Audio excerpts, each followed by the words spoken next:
services. Donc, c'est des opérations qui se produisent entre l'entreprise et l'acheteur. L'entreprise, qu'est-ce qu'il fait? Il fait la production. Les acheteurs, qu'est-ce qu'ils font? Ils consomment. Donc la production, qu'est-ce que signifie? C'est la création des biens et services marchands et non marchands. Donc c'est ça la signification de la production. L'investissement, c'est la valeur des biens durables acquis pour l'utilisation d'une période relative longue. L'investissement, c'est quand une entreprise achète un bien, une machine, pour qu'il puisse produire davantage. C'est ça l'investissement. Il y a aussi les importations, les exportations. Il y a aussi la consommation intermédiaire, la consommation finale. Donc, encore une fois, toutes ces opérations en détail, donc je l'ai déjà expliqué. Je vous laisserai le lien de toutes ces vidéos dans la description. La troisième type, c'est les opérations de répartition. Donc, c'est des opérations par lesquelles la valeur générée par la production est distribuée. Donc, comment la valeur générée par la production est distribuée? C'est à travers les opérations de répartition. Premièrement, il y a la rémunération des salaires. On rémunère les personnes qui ont travaillé. Donc là, c'est le salaire, on donne les salaires. Il y a les revenus de propriété. Revenus de propriété, c'est les loyers. Quand on fait le loyer dans un local, donc bien sûr, on paye le loyer chaque mois. Il y a aussi les subventions d'exploitation. Parfois, l'État donne des subventions pour encourager les entreprises. Il y a aussi les opérations d'assurance. Voilà, chaque entreprise ou bien chaque particulier a un certain type d'assurance, soit l'assurance à vie, l'assurance des voitures, l'assurance de la maison. L'entreprise aussi fait l'assurance pour ses biens. Donc, c'est ce qu'on appelle des opérations de répartition de la richesse créée de la production. On va passer à la partie suivante, c'est la théorie de la valeur. Donc, dans l'économie, dans les grands pensées économiques, la valeur a été définie par plusieurs auteurs. Il y a Adam Smith, donc selon Adam Smith, il y a deux types de valeurs. Il y a la valeur d'usage, définie par l'utilité d'un objet, l'utilité. Il y a la valeur d'échange. La valeur d'échange est définie comme la possession d'un objet, d'un bien, d'en acheter d'autres. C'est-à-dire que la valeur d'une marchandise est déterminée par la quantité de travail que cette marchandise peut acheter. Il y a aussi Karl Marx, donc selon Karl Marx, la valeur d'une marchandise est déterminée par la quantité de travail nécessaire à sa production de cette marchandise. Marx distingue le travail vivant, V, fourni par le travailleur, et le travailleur constant. Donc, en général, c'est ça les grandes théories. Pour les avoir en détail, donc vous allez les voir dans les vidéos précédentes. J'essaierai d'être plus bref possible, d'accord?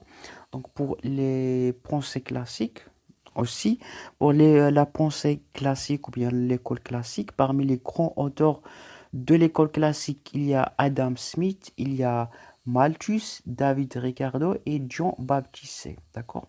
Donc l'école classique en économie, ça regroupe des économistes du 18e et 19e siècle. L'école classique s'est développée en même temps que la naissance industrielle. Donc les économistes classiques voient tous les phénomènes comme interdépendants. Ils essayent de proposer des théories qui réunissent tous ces phénomènes. D'accord? Donc ils s'intéressent de plus sur le processus de production et l'échange, l'investissement. Donc parmi les théories générales les plus importantes de l'école classique, il y a la théorie des avantages absolus. Donc là, ils disent que chaque État doit se spécialiser dans la production et l'exportation d'un bien dont il dispose d'avantages absolus. C'est-à-dire, ils disent que chaque État doit se spécialiser dans le bien où il a plus de capacité pour la produire avec des coûts les plus faibles. Il y a aussi la théorie de répartition. Ils disent que le revenu sert à rémunérer à trois facteurs: le salaire, le profit, la rente. Il y a aussi la théorie de la main invisible.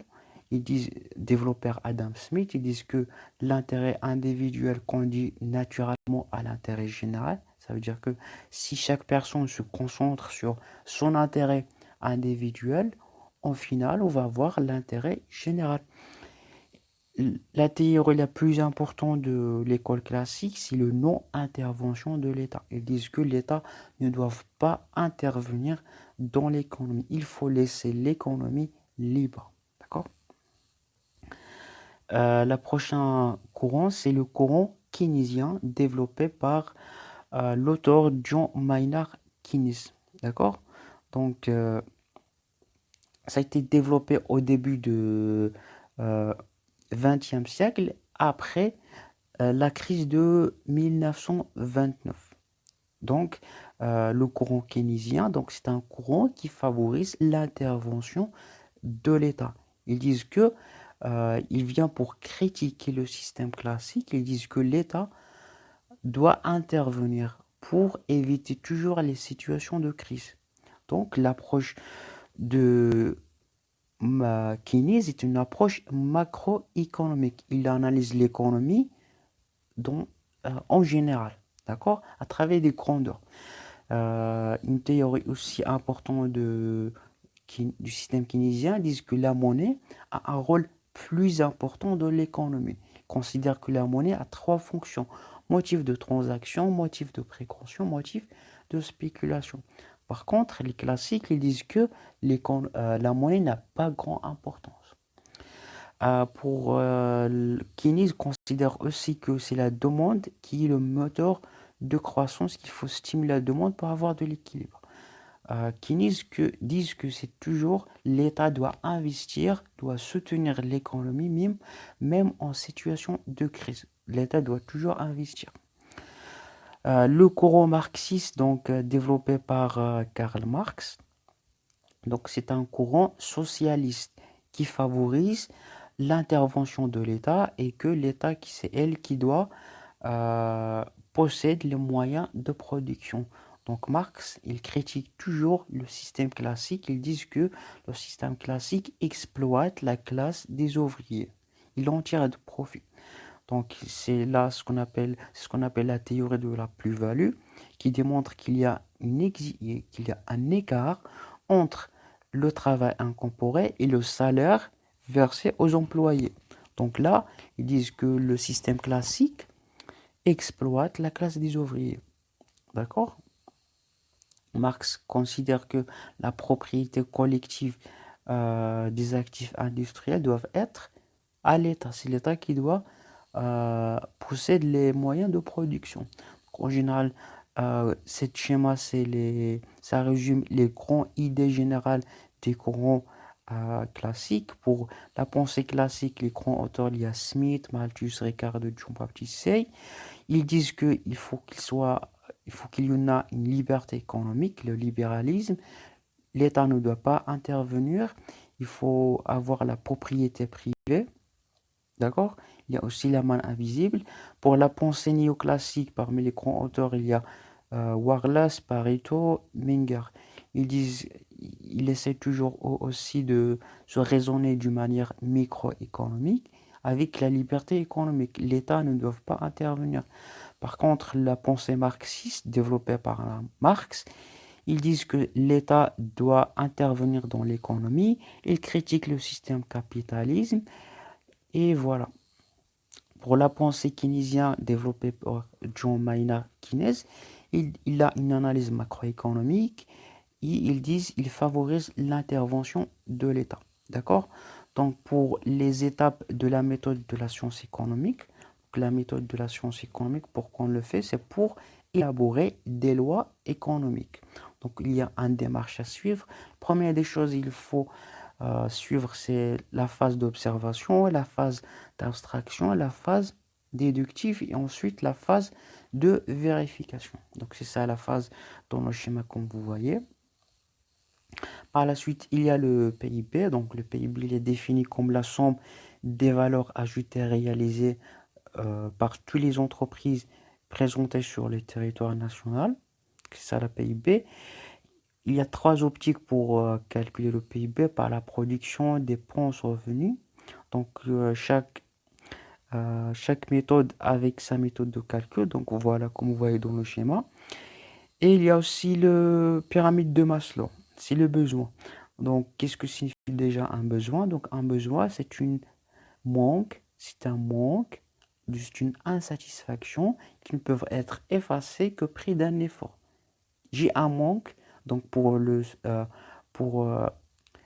éliminer ce manque, je dois faire quelque chose, je dois consommer quelque chose. Donc, les caractéristiques du besoin, il y a la satiété et la comparabilité. La satiété, c'est que le besoin diminue au fur et à mesure qu'il est satisfait. Par exemple, je veux boire de l'eau, je bois la première verre, la deuxième verre, la troisième verre. Dès que je bois, l'intensité du besoin diminue. D'accord? Aussi la comparabilité, c'est le pyramide de Maslow, c'est-à-dire on commence toujours de satisfaire les besoins basiques et après on passe aux deuxième étape et après en deuxième étape. Les besoins les plus basiques, c'est les besoins psychologiques comme dormir, manger, boire, c'est les besoins les plus basiques selon le pyramide de Maslow. Et ensuite, il y a les besoins de sécurité. Les besoins de sécurité, c'est besoin d'être en sécurité, avoir de la confiance, d'accord? Troisième niveau, c'est les besoins d'appartenance, les besoins d'être accepté dans un groupe, d'être reconnu avec les amis. Et après, il y a les besoins d'estime. Et après, le top, c'est le besoin d'appartenance. Donc, en général, c'est ça le pyramide de Maslow.